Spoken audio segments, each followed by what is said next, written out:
안녕하세요. 굿모닝 부동산입니다. 현재 부동산 시장은 혼조세를 보이고 있습니다. 많은 기사에서 본 것처럼, 그리고 부동산 시세 사이트를 봐도 서울 외곽 지역은 약보합, 인기 지역은 강보합을 보이고 있는 걸로 추정됩니다. 그런데 대통령 인수위에서 이 시점에서 LTV를 80%로 푼다고 합니다. 정말 이게 가능할까요? 아니면 진짜 무주택자나 실수요자는 80%를 풀어준다고 하니 얼른 집을 사는 게 맞을까요? 많은 분들이 저한테 질문하셔서 LTV가 80% 늘 경우 진짜 대출 가능 금액이 몇 프로 정도 느는 건지, 제 내피셜로 진짜 풀어줄지, 그리고 영향이 어떻게 작용할지 영상으로 제작하였습니다.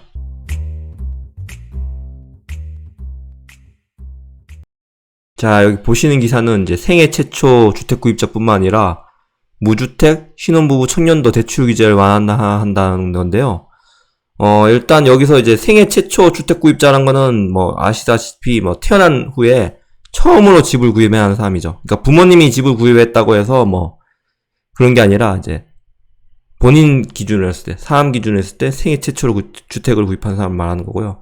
무주택자는 말 그대로 현재 주택이 없는 분들이고요. 그 다음에 신혼부부, 신혼부부 같은 경우에도 그다음 청년 이렇게 돼 있죠. 신혼부부 같은 경우에 좀 대출 규제를 완화해 주겠다는 거고, 그래서 청년이라고 하면은 만 19세에서 만 기준입니다. 이제 앞으로 이제 만 나이로 한다고 하죠. 요걸 얘기하는 거거든요. 그래서 최초에는 이제 이 대통령 인수위원회가 청년 등 주택 실수요자에 대해서 LTV뿐만 아니라 DSR도 이제 완화해 준다고 했는데, 그러다가 이제 얼마 전에 기사를 보니까 또 LTV 80% 풀어준다고 하니까 집값 급등이 우려된다 이런 기사가 떠가지고 또 잠시 또 그 LTV 규제하고 DSR 규제를 좀 늦춘다 이런 얘기도 또 잠시 돌았잖아요.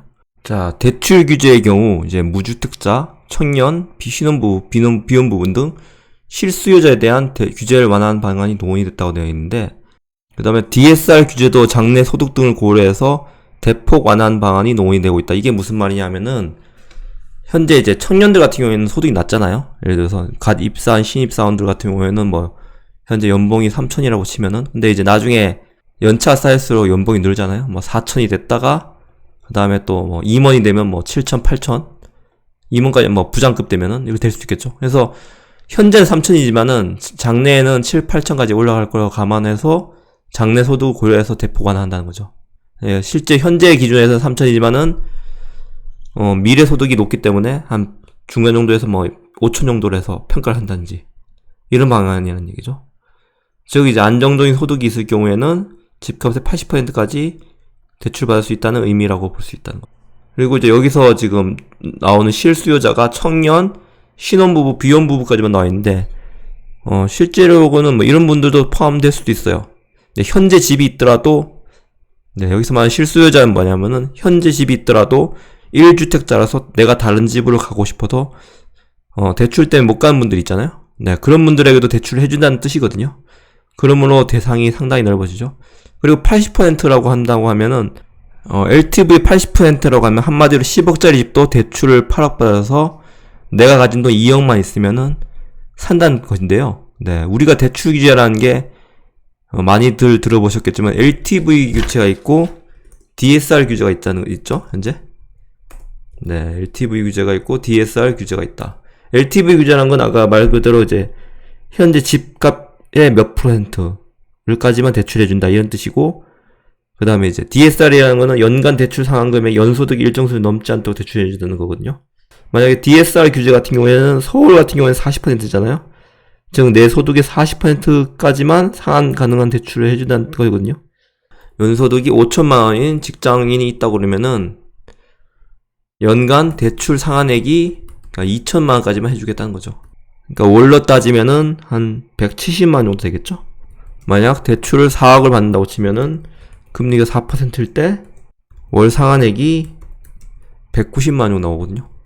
그러니까 연봉이 5천만 원 사람이 이제 연간 대출 상환액이 2천만 원까지만 나와야 되는데 월 상환액이 190이면은 2천만 원 넘어가거든요. 1년 따지면. 그렇기 때문에 대출 4억을 못 받는 거죠. 따져보면 한 3억 5천만 원 나오거든요. 즉 이제 LTV를 80% 풀어준다고 해서 누구나 10억짜리 집을 대출받아서 이제 살 수 있다는 뜻이 아니거든요. 그래서 이제 DSR 규제를 풀어달라고 이제 많이 얘기를 하시는데, 현재 가계부채 상황이 만만치 않기 때문에, 이거는 제가 볼 때는 쉽진 않고, 아까 기사에 본 것처럼, 뭐, 청년들, 장래 소득이 안정적인 직장에 있는 분들의 경우 같은 경우에, 이제 장래 소득을 감안해서, 그 소득 기준을 높여준다든지, 아니면은 대출 만기 기간은 현재 지금 나와 있는 요 4억 대출 금리 4% 월 상한액 190만 원이면 대출 만기 30년 기준이거든요. 대출 만기를 40년 늘어준다든지 하면은 이게 4억을 받을 수 있거든요, 이분이.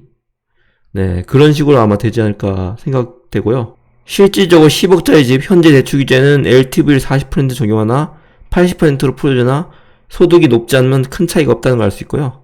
대신 이제 맞벌이 같은 경우에 부부 소득이 합산해서 DSR 적용되기 때문에 부부 합산 연봉이 뭐 약 7, 8천 이상 되는 분들도 꽤 많을 거란 말이에요. 그런 분들은 확실히 수혜자겠죠. 왜냐하면 연봉 8천 같은 경우에는 대출 규제를 뭐 LTV를 80% 완화할 경우에는 5억이 넘게 나오거든요. 그러나 연봉이 1억인 같은 경우에는 무려 7억이 나온단 말이에요. 연소득이 어느 정도 되는 가정 같은 경우에는 내 집만 할 수 있는 좋은 기회가 될 수 있다는 거죠. 게다가 이제 5월부터 양도세 중과 완화가 시행되거든요. 기사에서 본 것처럼 다주택자 양도세 중과 완화가 5월 10일부터 이제 적용된다고 돼 있죠. 이거 5월 10일부터 이제 양도세 중과가 완화되기 때문에, 예를 들어서 현재 같은 경우에는 다주택자 분들 같은 경우에는 양도세율이 최대 82%까지 나오거든요. 네, 그런데 이제 한시적으로 최대 거의 절반인 40% 수준까지 완화받을 수 있기 때문에 다주택자들 중에서 상대적으로 중저가 주택에 대해서는 올가을 이후에 매도가 이어지지 않을까라고 보기 때문에 급매를 중심으로 해가지고 노리신다면은 저렴하게 살 수 있지 않을까 생각합니다. 만약 대출 기간을 늘려주거나 아니면 아까 말씀한 것처럼 DSR 비율을 완화시켜준다면 조금 더 무주택자분들이나 이제 서민 실수요자분들 같은 경우에 집을 사는데 도움이 되지 않을까라고 생각하거든요. 이렇게 오늘 내용을 좀 확인해봤고요. 앞으로도 이렇게 여러가지 부동산 관련돼가지고 이슈나 기사가 나오면 제가 영상을 제작할 예정이기 때문에 앞으로도 많은 시청을 해주셨으면 감사하겠습니다. 이상 굿머니 부동산이었습니다.